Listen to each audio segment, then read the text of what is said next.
And welcome back, ladies and gentlemen, to the Steve Malzberg Show.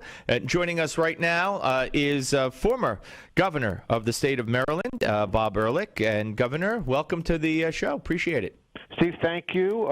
Merry Christmas, and thank you very much for the time today. Well, it's my pleasure. I know you're in the middle of a book signing for your new book, which is called, of course, America: Hope for Change, which is kind of an interesting little twist of the Obama message when he was running. Correct? It is, and the book, in fact, is all about not necessarily the president, but about his mindset, his colleagues, his philosophical underpinnings, and unfortunately the fact that America is making progress with regard to his worldview and not ours. Yeah, well, why don't we start with what's been talked about very much before we get to exactly what's in your book and what you recommend. I mean, here's a president who, and it's been brought up by Ted Cruz, it's been brought up by Jonathan Turley, who's going to join us on this show, about the power grab. I mean, the unprecedented, not only executive orders, but the unprecedented changing of laws, enforcement of laws if he feels like it, giving exemptions to laws. I mean, this is just unconstitutional on its face, is it not? It is, and every time, and now the contraception mandate, of course, is going to the Supreme Court, right. And every time it goes to the courts, he loses. So, people, wherever I go on the book tour now, and people come up to me, it's unconstitutional, and I say, yeah, we're winning that one. I get it. The courts hand him a defeat regularly, and I think he'll lose the religious liberty issue here in the Supreme Court as well. But the problem is, because we don't have the Senate, because Harry Reid's majority leader, and because we don't have the presidency, incrementally, they're winning with regard to our culture and our economy. And this sort of hyper-progressivism, I call it progressivism on steroids, the European social democrat model brought to this country, and they're doing it. And by the way, that's also the reason for the nuclear option. It's really important to get that D.C. Appeals Court in legislative mode. They need hyper-progressive activist judges. Right. Well, then we won't be able to say, and you won't be able to tell the folks we're winning because we're going to start losing there. Exactly. So that's but I point out to everyone all the time: elections have consequences. Elections have consequences. Mitt Romney would have picked, I truly believe, solid judges. This president, I was just going to pick activist, progressive judges who will legislate from the bench. And, Governor, it's not usually a presidential election issue. I think Mitt Romney blew a big chance. He could have pointed at Sonia Sotomayor and Elena Kagan and said, yes. you want two or three more of those, and all of those on the lower courts? He just didn't bring it up. You're right, and I was chair, and in Maryland. Obviously, Maryland was not very competitive, but I was in Pennsylvania a lot with Rudy Giuliani and some other folks running around, and thinking Pennsylvania was going to go in our direction this time. But you're right; it did not come up because it was the economy, and of course, his dismal record on the economy did not result in his losing the election, which was pretty stunning to a lot of us. However, when you look at the breakdown and the success they've had with this war on women narrative, it made more sense to me. So in any event, this book is about where we are. And I am an optimist by nature. I am an optimist with regard to our country. We can stop this, and that's the reason I wrote the book. Well, yeah, get people to understand where we are and what we need to do about it. Well, economically, specifically, Governor, and in your time as a governor, first Republican governor in the state of Maryland in 36 years, and you with your pro-growth economic policies, you turned that state around, creating 100,000 new jobs, turning deficits into surpluses, and here we have the president. Yesterday, all of a sudden, bringing back what he ran with, class warfare. It's always their first option. Always. Yep. Divide and conquer. Works. It's class envy. And Steve, I got to tell you that the bottom line to what's happening in this country is Barack Obama's made dependency cool again. And when you look at Social Security disability claims quadrupling, you look at 49 million people with food stamps. You look now, and we're revisiting the issue of 99 weeks unemployment and increasing that. You look at the nature of government and the whole Obamacare. It's dependence. Now, people ask me, Bob, what are you going to do about it? I point out in the book, it doesn't necessarily have to be that way, and young people don't necessarily have to be excited about it. Ronald Reagan made dependency uncool. Nobody thought he could do it. The press said he was old, out of touch, sleeping all the time. Well, guess what?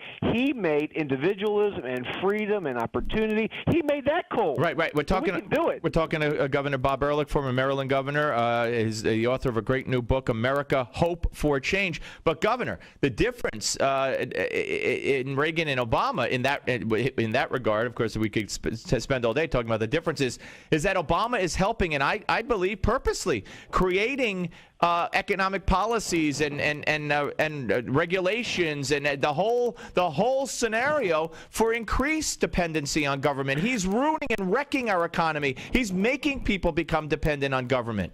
Well, I think people. I understand your point, and I agree with most of it. But at some point, people. He's not making. Well, he's creating that climate. Let's put it that way. I agree. Yeah. I think that's the appropriate way to put it.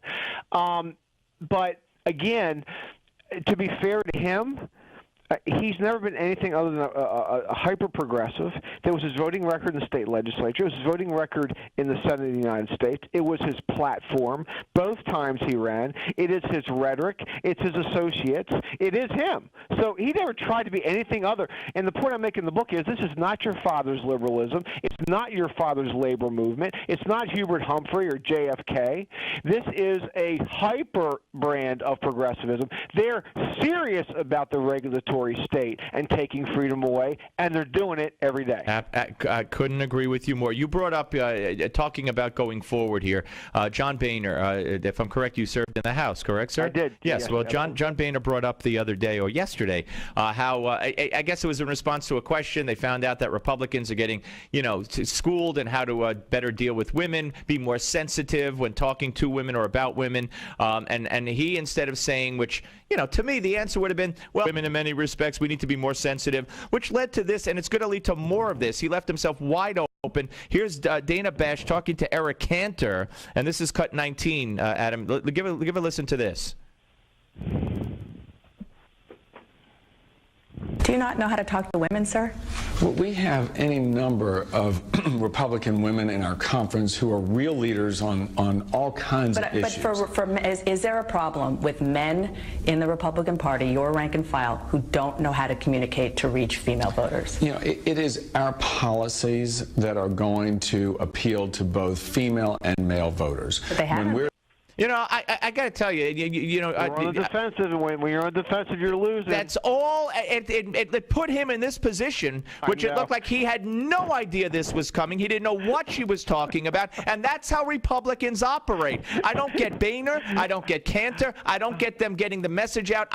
They conceded the war on women. They conceded waving the white flag in the budget shutdown and the debt ceiling and saying we surrender. I don't get them. Well, here is. I love Eric, so he was. I feel sorry for him. Yeah, I know. He's a really great leader of our party. Here's the deal, though. I mean, part of it we can blame the media. Part of it is our fault, and part of it is when we do dumb things. And you just point out when we perform where we follow stupid tactics. When we have one of our members shout out and interrupt the president in the State of the Union. When we have these guys run for the Senate talk about rape in a nonchalant way, we just feed their narrative. Sandra Fluke, and think of how far the Democratic Party's come. Now, they were convincing, and they convinced young women that Mitt Romney was going to be at the CVS intercepting their birth control pills. and that is sort of their mindset. It's a constitutional right. Now, I'm for contraception. I'm for birth control. I just don't think it's a constitutional right. I don't think I should have to pay for it. Now, we got to articulate things in the course of hotly contested elections. Right, but we also have to fight back against the media. Well, Reagan did. So you're right. You're absolutely correct. Because when Mitt Romney touts how he was trying to find a woman and said, "I asked for a folder full of women," and they turned that into a negative. You got to fight back and say, "Are you kidding me?" Right, you got to say, "What the heck is wrong with you people?" But Republicans don't do that. Well, we did a lot. I've done it a bunch. You got to yell out sometimes.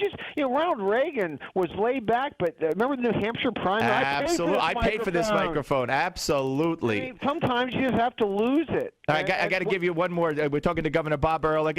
I'm enjoying this conversation immensely. I hope you are. Thank you. Also, it's former Maryland governor, author of America, Hope for Change. Adam, I want you to play cut 31. This is Obama yesterday from his interview with Chris Matthews. By the way, it turns out the hall they used, they kicked out a bunch of young ballerinas to do this. Unbelievable. But here, listen to this. This is about the IRS scandal comes up here in passing almost. He asked him about management style, and give a listen to cut 31. If, on the other hand, you've got an office in Cincinnati, in the IRS office, that I think for bureaucratic reasons is trying to streamline what is a difficult law to interpret about whether nonprofit is actually a political organization, deserves a tax-exempt agency, and they've got a list, and suddenly everybody's outraged. 501c4 is tricky to begin with. How do you define it? And by the way, Chris, I'll point out that there are some so-called progressives and